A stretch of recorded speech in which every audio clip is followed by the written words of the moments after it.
Bom dia, boa tarde ou boa noite, dependendo do horário que você esteja me assistindo. Tudo bem? Prazer, meu nome é Lucas Carvalho Santos. Sou monitor de Teoria Geral do Processo e Direito Constitucional. Nossos encontros são todas sextas-feiras, das 5h30 às 6h30, né? E hoje nós vamos falar sobre um tema importantíssimo, que é nada mais, nada menos, né? Nesse assunto que nós já viemos tratando nos encontros anteriores, que é a competência absoluta. Porque, como já vimos, a competência, ou seja, a área onde o exercício legítimo da jurisdição por um determinado órgão jurisdicional, ele é dividido em duas espécies: competência relativa, competência absoluta.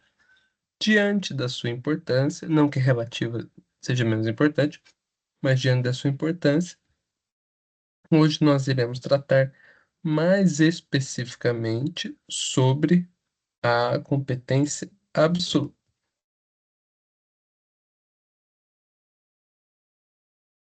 Então, só deixa eu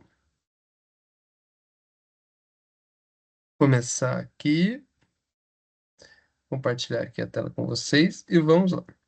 Hoje vamos tratar sobre competência absoluta, que é, lembrando, competência nada mais, nada menos em que é a área, o limite da jurisdição, ou seja, o órgão, o tribunal, o juízo é competente dentro de uma limitação, ou seja, dentro da área que ele foi designado para atuar. E vamos lá. O que é essa bendita competência absoluta? Vamos lá. A competência absoluta ela pode ser encontrada no artigo 62 do Código de Processo Civil e no código, vou fazer a leitura do artigo que diz o seguinte: a competência determinada em razão da matéria, da pessoa ou da função é inderrogável por convenção das partes. Ou seja, diferentemente do que ocorre com a competência determinada em razão do valor da casa do território, que pode ser afastada pela continência, pela conexão, pela cláusula de eleição de foro, a competência determinada em razão da matéria, da pessoa ou da função, ela não pode ser afastada por convenção das partes. Traduzindo, as partes não podem, dis- não podem afastar essa jurisdição por livre vontade. Então, por exemplo, uma causa que versar sobre direito de família, as partes não podem afastar, por conveniência delas, da vara de família de determinada comarca. Diferentemente do que ocorre com, por exemplo, os contratos que contêm a eleição, cláusula de eleição de foro, em que as partes, livremente por achar conveniente, desde que expressa no contrato, determinam um juízo competente para julgar aquela causa. Por se tratar, lembrando que tem cláusula de eleição de foro, tem que ser relacionada a um negócio jurídico específico. Então, por exemplo, se tratando de um contrato de compra e venda de um bem móvel, um carro, por exemplo, as partes podem livremente pactuar o órgão jurisdicional, o juízo que é competente para julgar, para exercer a jurisdição naquela causa, para conhecer e julgar a causa.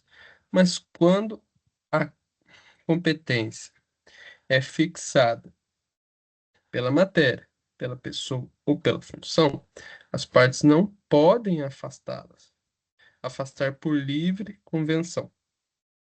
Não pode ser, elas não podem, e a competência não pode ser afastada pela continência, pela conexão, como ocorre, né, competência relativa, porque até esses dois fenômenos processuais são causas de modificação da competência, relacionadas ao valor, relacionadas ao valor ou território.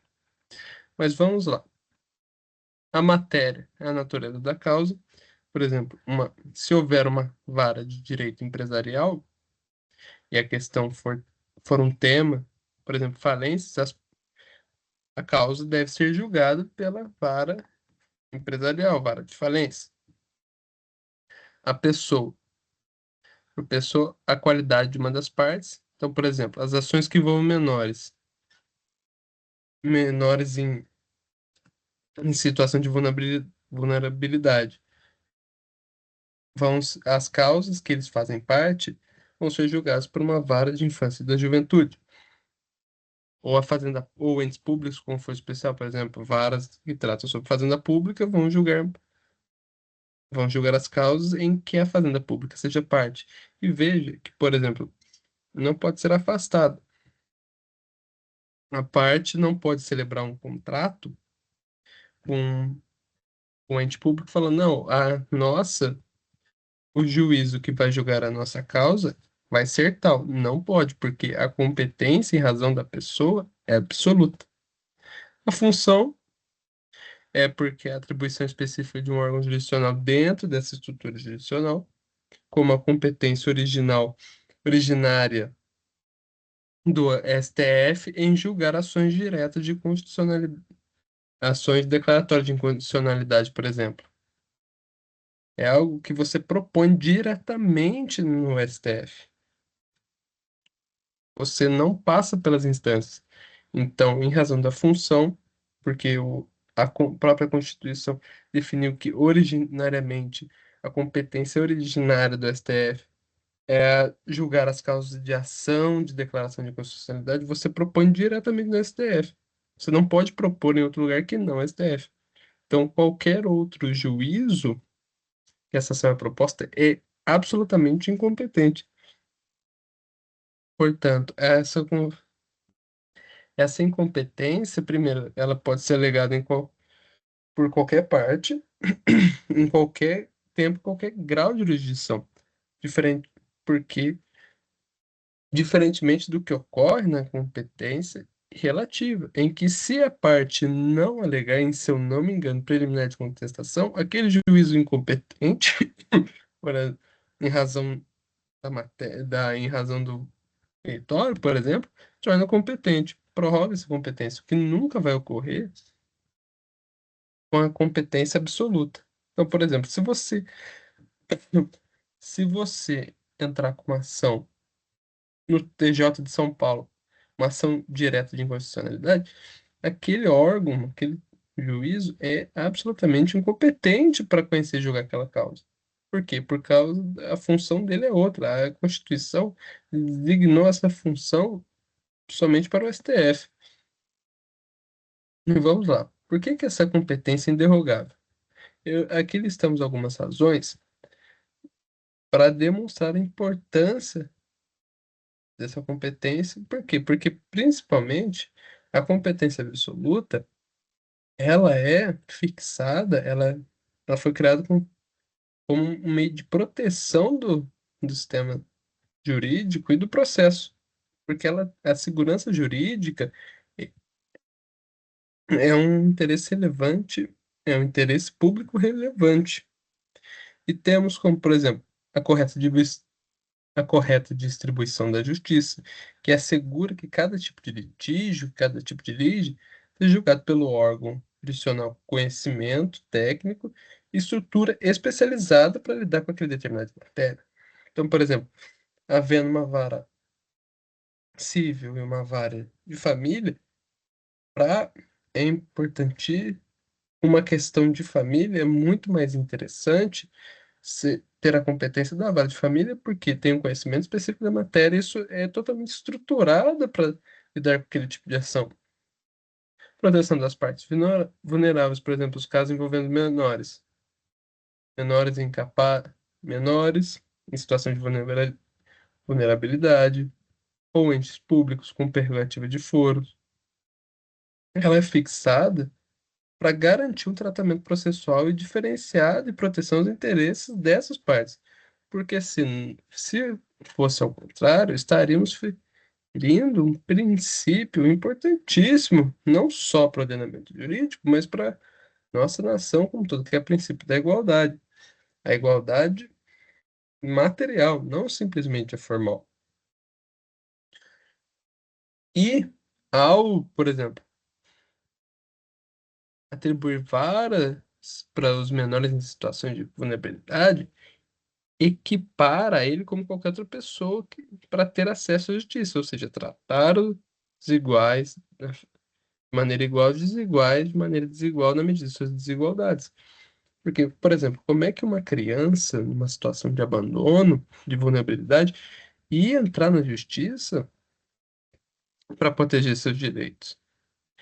Será que um juiz, uma vara civil comum, seria adequada para pegar e analisar aquela causa e dar efetiva prestação jurisdicional, como ela poderia dar a uma questão de anulação de contrato, por exemplo? É por isso que é muito importante essa correta distribuição da competência.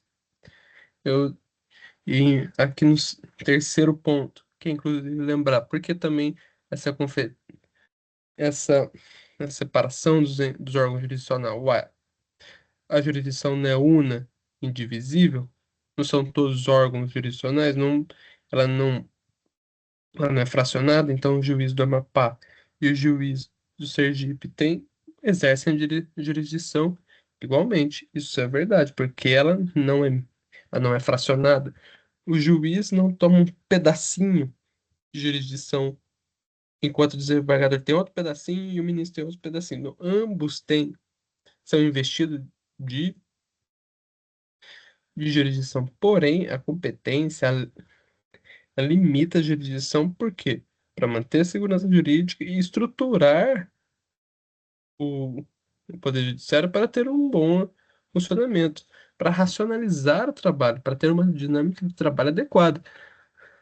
Porque imagina se você pudesse propor ação em qualquer juízo.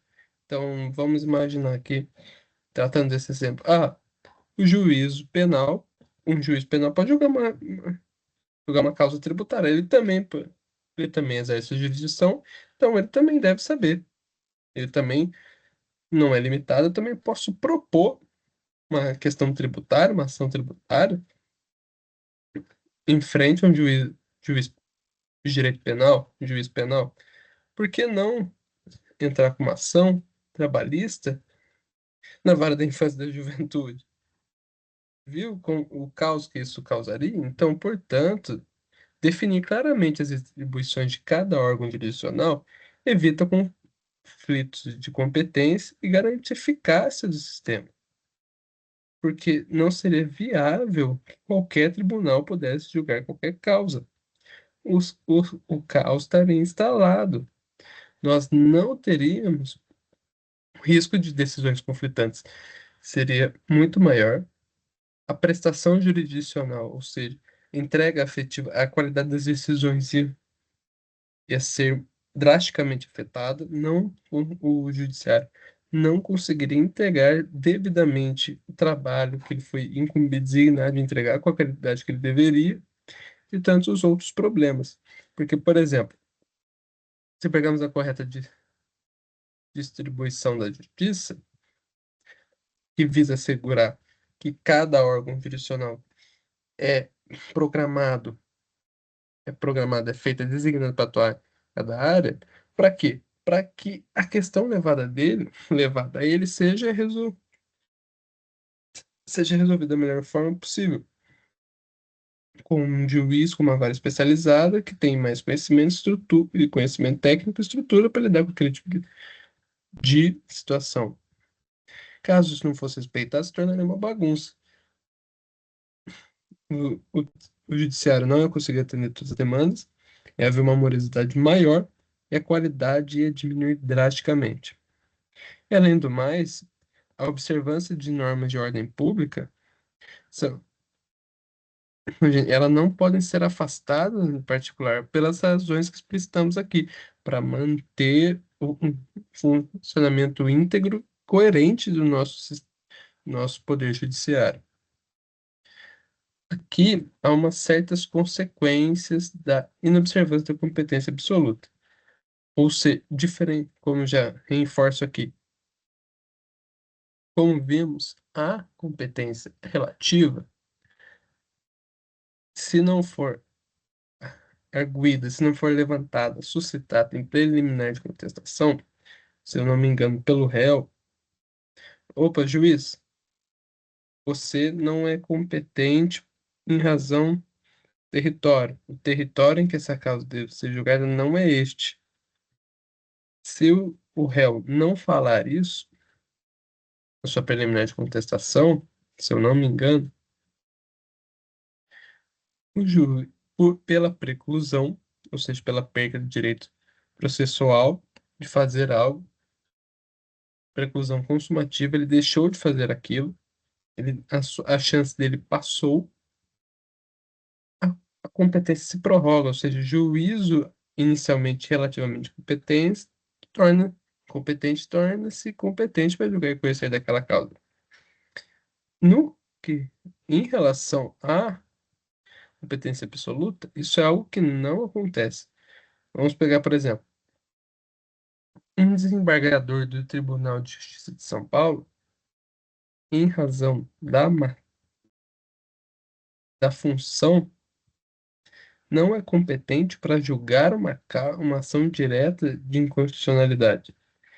Mesmo que ninguém fale nada, ele para sempre vai ser absolutamente competente. E toda decisão que for proferida por ele naquele processo é nula, é válido, é inválida, quer dizer. E não só isso, a declaração de incompetência absoluta deve ser feita de ofício, devendo o juiz remeter os autos ao juiz competente, então, por exemplo, nesse caso o STF, mesmo que ninguém fale nada. Porque, principalmente, quando se discute competência absoluta, se trata de interesse público relevante e não de interesse particular, porque a competência relativa ela pode ser modificada, além da competência da conexão e da continência, simplesmente para atender o interesse de alguma das partes, porque talvez não se trata de um direito, de uma discussão tão importante assim, e visa assegurar o interesse daquelas partes. Quando se trata de competência absoluta, não. Esses critérios são definidos para, como já vimos, assegurar o bom trabalho do Poder Judiciário, para que as causas sejam julgadas e analisadas da melhor forma possível, entre tantos outros. Então, mesmo que nenhuma das partes alegue, o juiz deve, de ofício, manifestar, alegar, falar, olha, levantar a mão e dizer, eu sou incompetente, eu não. As normas da Constituição, a Constituição Estadual, a Lei de Organização Judiciária, não me estabeleceu, não determinou que minha área de atuação é essa. Então, portanto, eu exercer a jurisdição dentro desse processo é ilegítimo. Eu não posso. Minha, o meu poder jurisdicional encontra um limite aqui. Ele se confronta aqui, ele se esbarra aqui. Portanto, ele deve manifestar e remeter ao processo ao juízo competente, ao juízo que foi designado para aquela área. Pensa no Poder Judiciário como uma empresa. Por exemplo, o RH não pode tratar da contabilidade. A diretoria de compras não pode ficar atuando, resolvendo os problemas da diretoria de marketing, por exemplo. Mesma coisa com o judiciário. Ou seja, a Constituição estabelece, define, indica, demonstra em que cada área, em que cada lugar a, ju- a justiça, o juiz poderão atuar. Por exemplo, a justiça trabalhista só atua em relação às causas de trabalho. Justiça Federal, em que a União, Estados, Distrito Federal e municípios, suas autarquias, sejam parte. Aí entra, falando, na competência absoluta em relação da pessoa. Então, toda vez que por exemplo, a União ou um Estado for parte, o juízo competente, ou seja, o juízo designado, o poder. o órgão do Poder Judiciário designado para conhecer e tratar daquela matéria é a Justiça Federal. Aí a alegação em qualquer tempo e grau de jurisdição, ela pode ser alegada pelas partes em qualquer momento do processo, até mesmo em grau de recurso. Se notar que lá no recurso, por exemplo, no- em grau de recurso, que é aquele juízo, aquele é incompetente, pode ser alegado, ela deve ser alegada. Aqui eu listo umas diferenças entre competência relativa e absoluta. A competência absoluta visa, ela tem a função de proteger relevante interesse público. Fica muito vago, mas como podemos dizer aqui, vimos que é, por exemplo, assegurar o bom funcionamento do Poder Judiciário e que cada órgão jurisdicionário vai atuar, conhecer e julgar das causas dentro dos limites estabelecidos pela Constituição. Ela não pode ser afastada por meio de acordo entre as partes. Então, se tratando da matéria, por exemplo, olha, a gente precisa definir a pensão, né? Mas o outro juiz, mas fica mais perto da minha casa, o foro tal, vamos. Sei que é uma vara civil, mas acho que fica melhor para os dois. Não, isso não pode. Não pode ser prorrogado, ou seja, a não arguição. Primeiro, que não é necessário que as partes. É necessário, sim, mas, por exemplo, as partes não arguírem, o juiz deve arguir sua competência, levantar a mão e dizer sou incompetente. Mas caso não haja alegação das partes, ela não vai ser prorrogada, o órgão jurisdicional não vai se tornar competente, como acontece na competência relativa. A decisão proferida por juízo absolutamente incompetente é nula. Ou seja, eu sei que no código, se eu não me engano, no código diz que até onde se possível a decisão, enquanto não for designada pelo juízo competente, a decisão proferida pelo juízo incompetente é mantida até que se entregue ao juízo competente, até que os autos sejam remetidos ao juízo competente, e ela é fixada em razão da matéria, na central do litígio, sobre o direito, sobre a matéria que aquele litígio trata, em razão da pessoa, em razão de uma qualidade, um adjetivo da parte ou da função. A competência relativa visa proteger interesse particular, é conveniente às partes, visa proteger o que é melhor para as partes, diferentemente da absoluta, que visa proteger um interesse público relevante. Ela é fixada em razão do território ou do valor da causa. É primordialmente no interesse das partes e pode ser modificada por convenção ou eleição de foro. As partes podem designar, podem conversar sobre, sobre qual foro vai ser competente para julgar a demanda delas, a causa delas, pela convenção, pela conexão, pela continência, e ela vai se estender, ela vai se prorrogar se o réu ou interessado, se eu não me engano, não arguir, precluir, não suscitar em preliminar de contestação que aquele juízo é incompetente, ou seja, diferentemente do que ocorre na competência absoluta, ela se tornará, o juízo incompetente, inicialmente competente, se tornará competente. Vemos quem tem legitimidade para arguir competência são podem, visando proteger o interesse público, todas as partes no processo, inclusive o juiz de ofício, podem arguir a incompetência.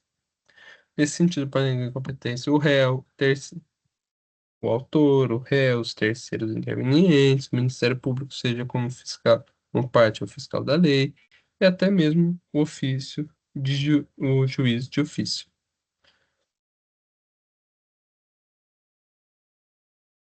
Ó, só reforçando aqui. As regras de competência absoluta, elas têm por finalidade proteger o interesse público de relevante, a legitimidade para a sua violação, ou seja, sua inobservância, dizer, olha, vocês,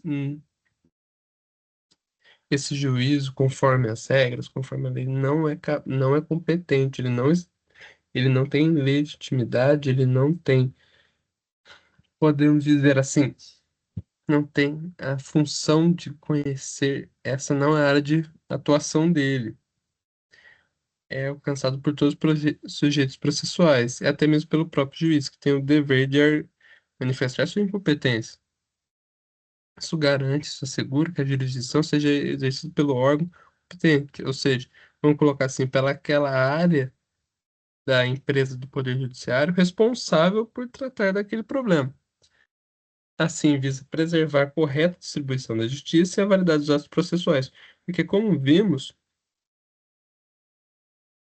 as decisões, as sentenças, os despachos proferidos pelo juízo absolutamente competente são nulas de pleno, são nulas, são inválidas, elas não geram um efeito, ah, em desvirtude da sua absolu- absoluta incompetência.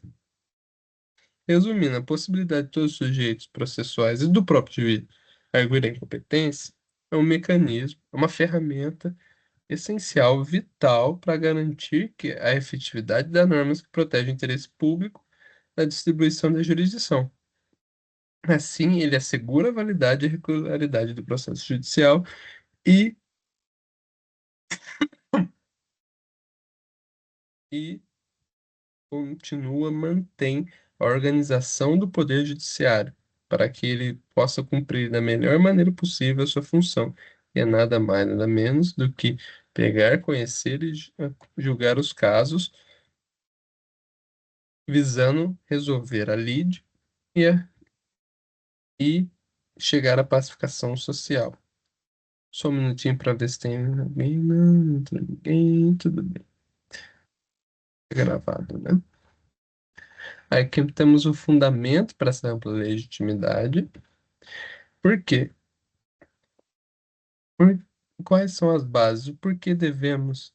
Por que essa ampla legitimidade? Por que que essa ampla legitimidade? Porque basicamente todas as partes que participam do processo têm legitimidade para arguir competência absoluta. Listei três pontos. A proteção de interesse público, porque essas regras, elas não têm apenas a finalidade de proteger o interesse das partes, mas sim a correta organização judiciária e adequação da prestação de jurisdição às matérias específicas, envolvendo as pessoas com tratamento diferenciado em razão da função exercida, para assegurar a validade das decisões judiciais e garantir o princípio da igualdade. Ordem pública são imperativas, ou seja, todos têm que obedecer, as partes não podem afastá-la por convenção, por acordo,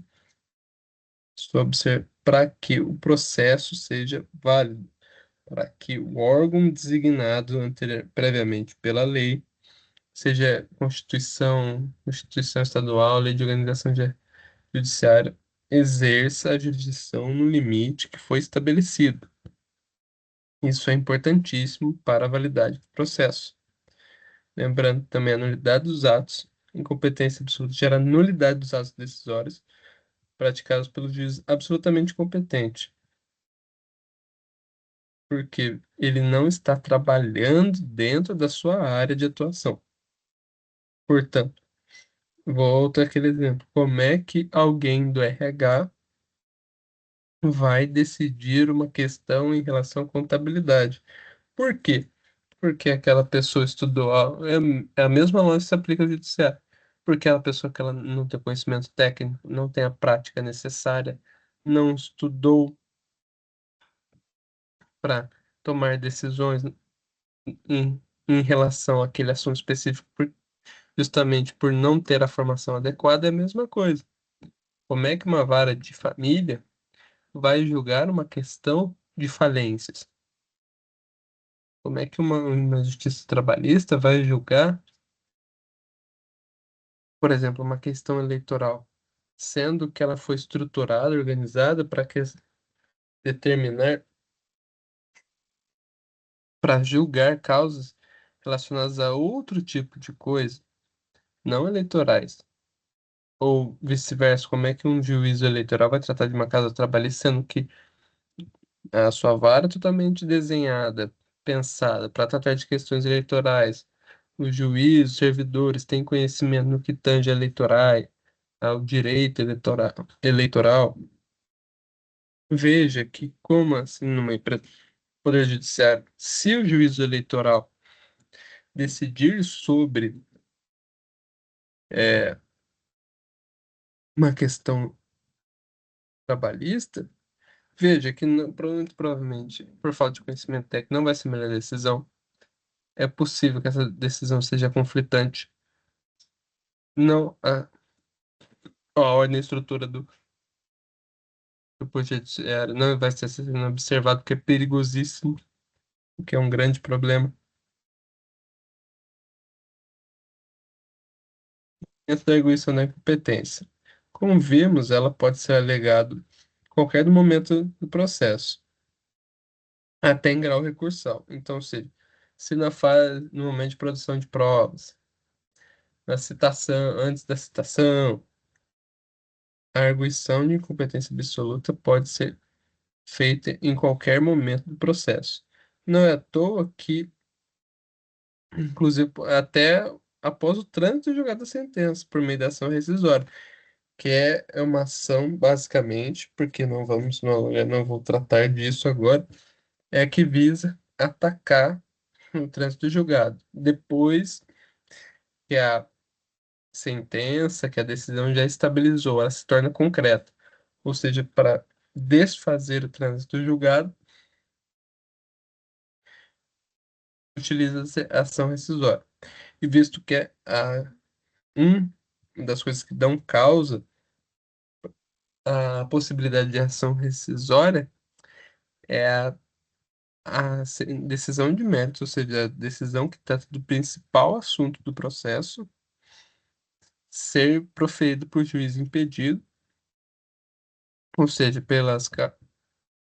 impedido impedido, quando o juiz está impedido, quando incorrer numa se eu não me engano, das causas descritas, agora eu não vou lembrar o artigo especificamente, se eu não me engano, acho que 130 não, tá por ali, mas enfim, que é as causas em que o juiz tem impedimento objetivo na lei. Então, o exemplo clássico, o juiz está impedido de julgar num processo, por exemplo, em que uma das partes dele é o pai dele, visto que claramente, diante desse vínculo, ele vai decidir em favor do pai dele, não exercendo a jurisdição corretamente, e não sendo imparcial em suas decisões. Ou seja, nesse caso, o juiz está impedido, ou seja, a lei proíbe que ele atue nessa causa. Ou para o juiz absolutamente incompetente. Como tratamos aqui, então, por exemplo, um, um juiz decidir, um juiz do trabalho decidir sobre um divórcio, sobre uma guarda, quem vai ficar com a criança, vamos supor que se trata de um processo de guarda, discuta exclusivamente de guarda. E, e a ação é proposta na Justiça Federal, na Justiça Trabalhista, primeiro, que em razão da matéria, essa justiça é absolutamente incompetente. Ou seja, qualquer decisão por ela, tomada por ela neste processo, é nula e não seria diferente decisão de mérito. Vamos imaginar que o juiz do trabalho decide quem vai ficar com a criança. E define que é o pai, vai a guarda unilateral para o pai, piriri, pororó. E é aquela decisão trânsito e julgado. Essa decisão pode ser revertida, por quê? Porque foi foi proferida por um juiz absolutamente competente. Nada mais, nada menos. O juízo exerceu a jurisdição fora do limite. Ele não estava designado, ele não foi incumbido de atuar naquela causa. E lembrando aqui, por isso que a própria lei permite que, se a decisão de mérito, ou seja, a decisão que trata sobre o principal assunto do processo, for proferida por juiz absolutamente incompetente, ela pode ser rescindida por meio de ação rescisória.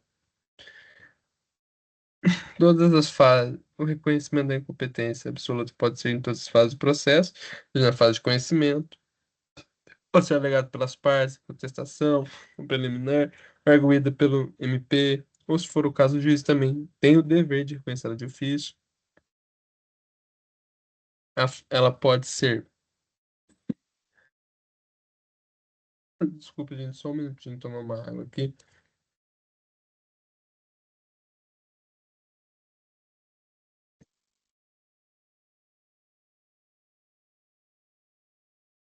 Excelente. Ela pode ser reconhecida na fase recursal,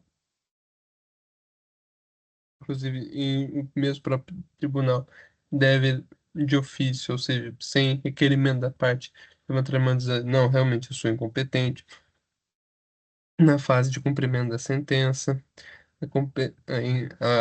a incompetência absoluta pode ser reconhecida.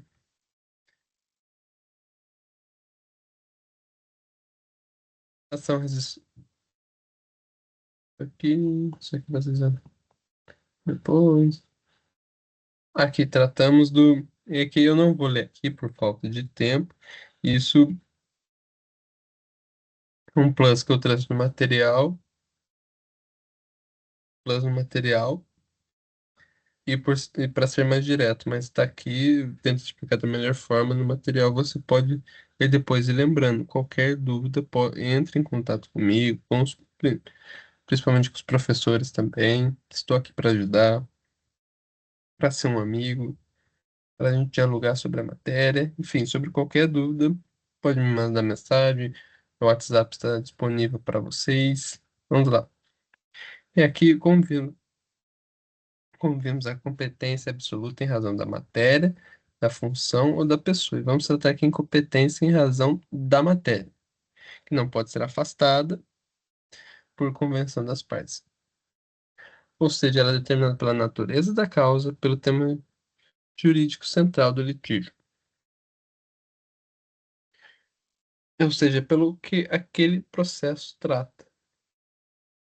Se aquele processo trata de uma questão de direito de família, de uma questão de direito do trabalho, de uma questão de direito eleitoral, e a competência vai ser fixada em razão do que aquele processo trata. Qual é o tema de direito, qual é o tema jurídico daquele processo? É de família? É do trabalho? Rescisão contratual? Como é que fala?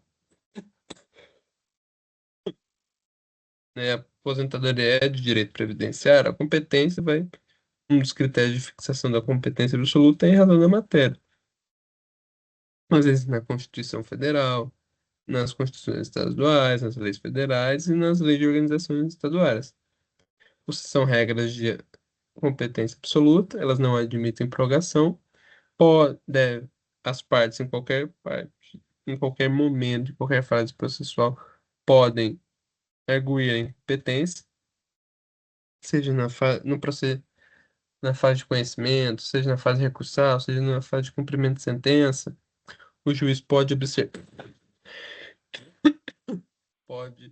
se manifestar incompetente, por exemplo, em razão da matéria, a Justiça do Trabalho é absolutamente para julgar casos que o tema central, o tema jurídico central do litígio sejam algo relacionado ao direito do trabalho. A importância da competência, dessa competência em razão da matéria, é garantir que cada litígio seja julgado pelo órgão jurisdicional que possui conhecimento técnico e estrutura mais adequada para lidar com aquele ramo do direito. Lembrando, isso ajuda e garante a jurisdição, a jurissatisfação, porque além de dizer o direito, o Poder Judiciário tem que entregar uma decisão, algo que gere uma pacificação social, algo que contente minimamente as partes, para que aquele litígio cesse. E ao dividir a competência e a razão da matéria, ajuda, né, na execução dessa tarefa, que é entregar uma prestação jurisdicional, uma resolução do seu conflito de forma adequada, por meio de um órgão especializado, estruturado para tratar daquele ramo específico. Outro exemplo, a Justiça Federal é competente para conhecer e julgar os casos em que a União, suas autarquias ou fundações sejam partes. E a Justiça Eleitoral para julgar questões relacionadas às eleições, para justamente conferir, dar uma prestação jurisdicional adequada àquele conflito. Competência da pessoa não é expressamente regulada a CPC, como uma característica geral dos critérios de definição, fixação de competência absoluta, não pode ser afastada pelas partes nem prorrogadas. Há regras previstas nas Constituições Federal, nas Constituições estaduais, nas leis de organização judiciária. Um exemplo que eu trago aqui compete ao Tribunal de Justiça, o Superior Tribunal de Justiça, processar e julgar ordinariamente os mandados de segurança e os habeas datas contra ato de ministro de Estado ou do próprio tribunal. Ou seja, em razão da pessoa, pela pessoa ser um ministro de Estado ou um ministro do STJ, compete a ele, pela força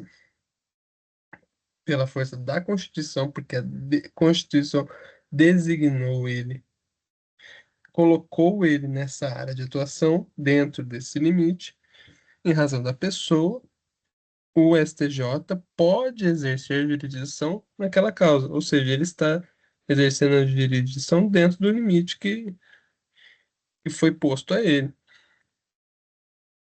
E aqui, a competência e razão da função, que pode ser dividida em quatro, pelo entendimento do Daniel Amorim Assunção Neves, pela fase do procedimento, pela relação entre a ação principal e as ações acessórias incidentais, pelo grau de jurisdição e pelo objeto do juízo. Pelas fases do procedimento. Competências fixas pelas fases do processo. Ou seja, o juiz que praticou determinado processual torna-se absolutamente competente para praticar outro processo, ato processual anteriormente estabelecido. Por exemplo, dentro da fase recursal, o Tribunal de Segunda Instância é competente para julgar os recursos interpostos ou da decisão de primeiro grau. Só que é importante notar que, de fato, existe esse conceito de competência profissional. Se refere a essas distribuições de atribuições de tarefas entre os diversos órgãos jurisdicionais dentro de um único processo, de um mesmo processo, tendo-se em conta as fases processuais, né? Então é importante ter em mente que o juiz que praticou um ato em determinada fase terá competência para praticar outros atos relativos àquela mesma fase ou atos que sejam consequência natural daquela fase.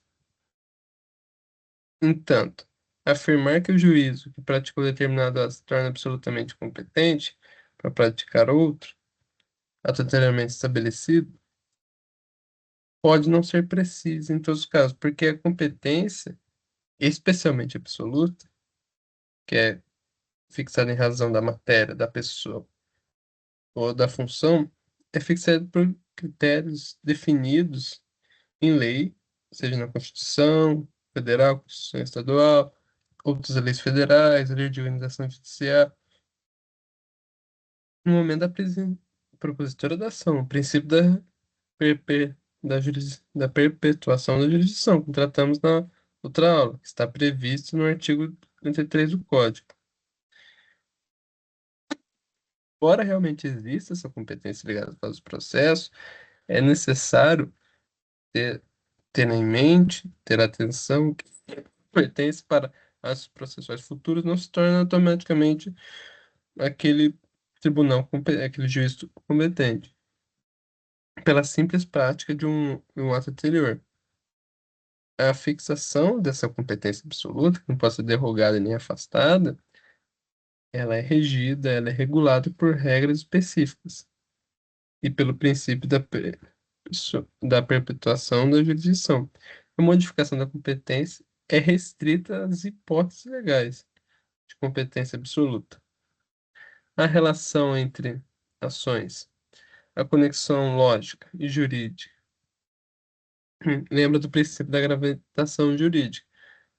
O acessório segue o principal. Onde o principal for, a situação em que o principal se encontrar, o acessório também se encontrará.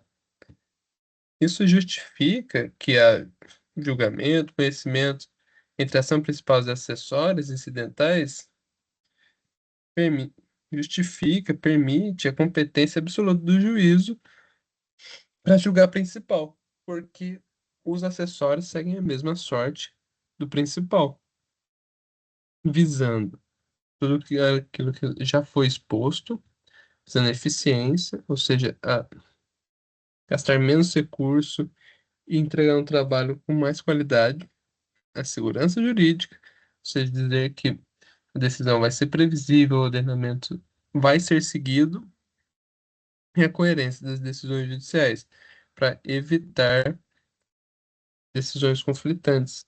Aquelas decisões em que, poxa vida, neste caso, o meu vizinho, no mesmo caso, basicamente o mesmo caso, meu vizinho, o juiz decidiu de um jeito no meu vizinho, e para mim foi de um jeito diferente. Isso é algo que o nosso sistema judicial, o nosso poder judiciário, repudia. Ele não deseja isso. Antes, até direito de igualdade entre a gente. Todos são iguais perante a lei, essa mesma lei não pode ser conflitante, não pode decidir o mesmo caso de formas diferentes. Então, por exemplo, entre ações principais e acessórias, o juiz é absolutamente para a principal, absolutamente competente para a principal, seria em razão da matéria da pessoa, né, absolutamente competente para julgar dessa ação acessória. Então, por exemplo, reconvenção, quando a reconvenção, que consiste em o réu apresentar uma nova ação contra o autor dentro do mesmo processo. Então, por exemplo, quando o réu manifesta uma pretensão no mesmo processo que o autor, por exemplo, vamos imaginar que é uma causa de acidente de trânsito. O réu, dentro desse mesmo processo, diz: eu não bati no seu carro, foi você que bateu. Eu no meu, e por isso eu estou pedindo, eu peço danos materiais no valor de X reais. Isso é convenção. Oposição, ou seja, o juiz, quando um terceiro intervém no processo alegando ter direito sobre o objeto da disputa entre autor e réu, então imaginamos que num contrato de compra e venda de uma bicicleta se torna, se torna, se torna um litígio entre o vendedor, imaginamos, o réu e o comprador, que é o autor, só que um terceiro percebe, não, mas espera aí, eu emprestei essa bicicleta para o vendedor, essa bicicleta não é dele, é minha. Então, mesmo o juiz que vai julgar é, a lide entre o vendedor e o comprador é competente para julgar a oposição do terceiro. Terceiro, quando um terceiro busca proteger um bem que foi indevidamente penhorado em um processo do qual ele não faz parte, podemos fazer um paralelo com o exemplo da bicicleta, mas é bom, é importante ter atenção no seguinte ponto, que o artigo 61 do Código de Processo Civil ele deixa claro, ele estabelece claramente essa regra, que a ação acessória será proposta no juízo competente para a ação principal. Isso se baseia no princípio da conexão, ou seja, em que a sorte, o, o bem acessório segue a mesma sorte do bem principal, e da economia processual, ou seja, com menos recursos, entregar uma decisão mais adequada, mais correta para aquele determinado caso. Não só correta, mas ser mais, ter uma qualidade maior, ser menos moroso, gastar menos recursos para entregar uma prestação jurisdicional satisfatória. Porque as ações acessórias incidentais estão intrinsecamente, tem uma ligação muito forte com a ligação principal, se torna mais eficiente, o juízo julgar ela de forma conjunta e evita essas decisões conflitantes pelo juiz que julga a questão central. Por quê? Porque o juiz da ação principal é competente para as sucessórias incidentais. Por causa da conexão material, geralmente as acessórias incidentais dependem ou são derivadas do direito material discutido na ação principal. Economia processual, reunir todas as questões perante o mesmo juízo, deixa melhor, otimiza a produção de provas, ou seja, gasta menos recursos, e a análise dos fatos, ou seja, o juiz torna-se mais fácil para o juiz, dentro de um mesmo processo, analisar todos aqueles fatos e, portanto, aplicar o direito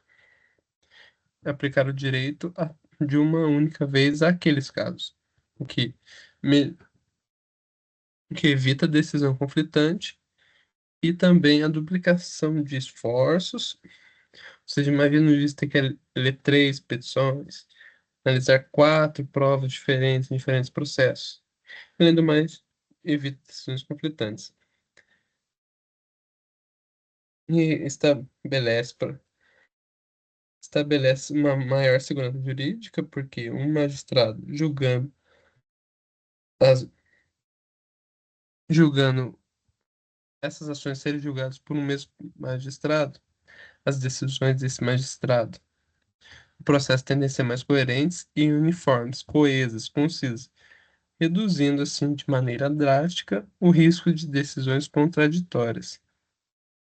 Pelo grau de jurisdição, em razão que pode ser recursal ou originária, o grau de jurisdição recursal, em que a lei organiza os tribunais em diferentes graus de jurisdição, permitindo que uma decisão proferida por um juízo inferior, um juízo de primeiro grau, seja revista por um tribunal de hierarquia superior, segundo grau, por meio do recurso. Ou seja, o recurso, nada mais nada menos, pegar, enviar o seu processo para uma instância superior para que tenha uma análise por um órgão diferente ou de grau superior daquele que prolatou a decisão.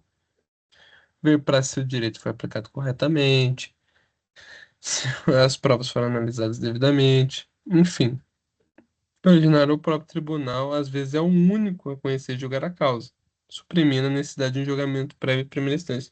Veja que, normalmente, um processo é interposto num órgão jurisdicional, vamos chamar de primeiro grau, e, ao longo do tempo, em grau de recurso, por meio da lei, porque a lei estabelece previamente como isso vai acontecer, ele pode ir subindo a órgãos superiores por meio dos recursos, diferentemente do que ocorre pelo grau de jurisdição originário, pela competência originária.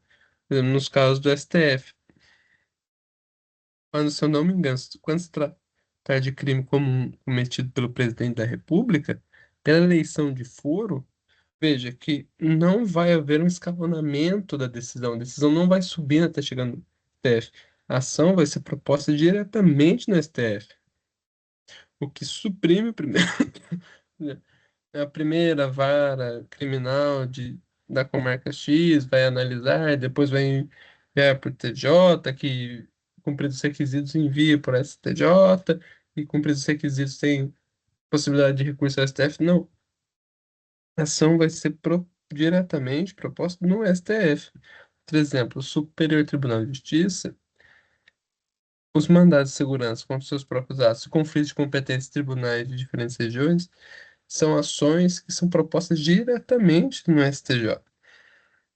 Pelo objeto do juízo, esse tipo de competência ocorre quando, dentro do mesmo processo, diferentes órgãos jurisdicionais de um mesmo tribunal atua em momentos distintos e com atribuições específicas. Então, por exemplo, procedimento de declaração de inconstitucionalidade. Está previsto no artigo 948 e 950 do Código de Processo Civil, nos quais a Câmara ou uma turma do tribunal são suscitados os incidentes, são competentes para decidir o processo em si, aplicando aquela lei, caso concreto. Mas veja que é do tribunal pleno competência para fixar a interpretação da lei ou decidir a respeito da sua constitucionalidade.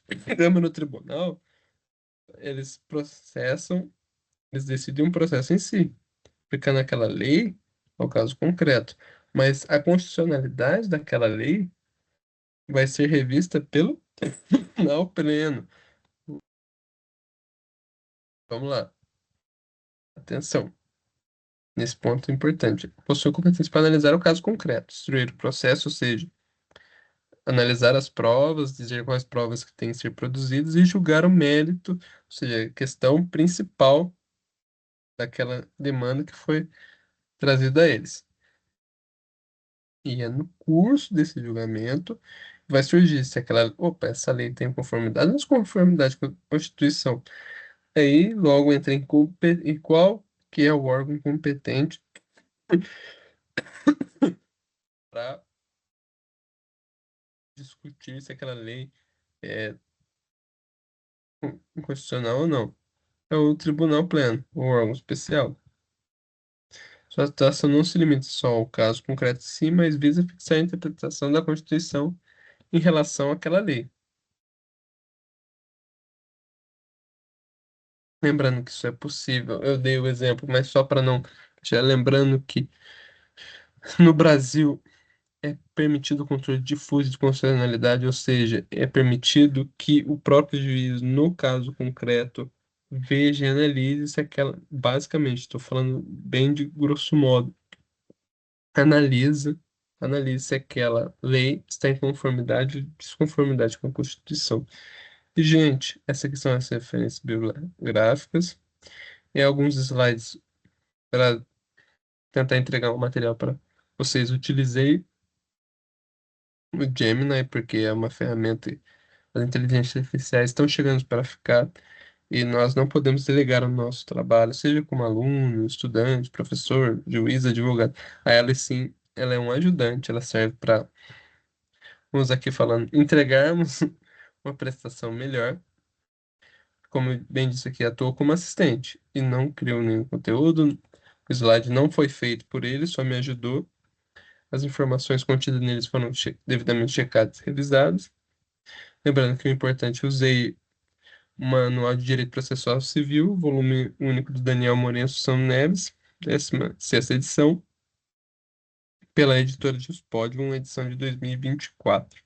Recomendo a leitura, porque para material de apoio, ou seja, você tem um conhecimento prévio sobre aquela questão,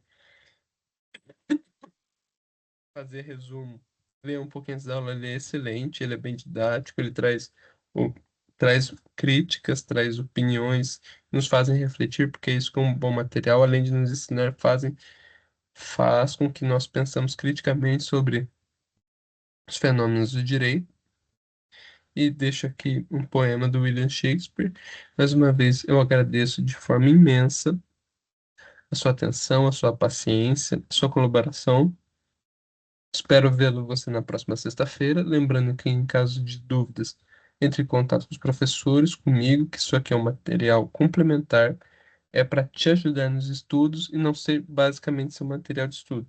Isso aqui é um complemento ao seu material de estudo. Fiquem com Deus, tenham um excelente final de semana e até a próxima sexta. Tchau, tchau.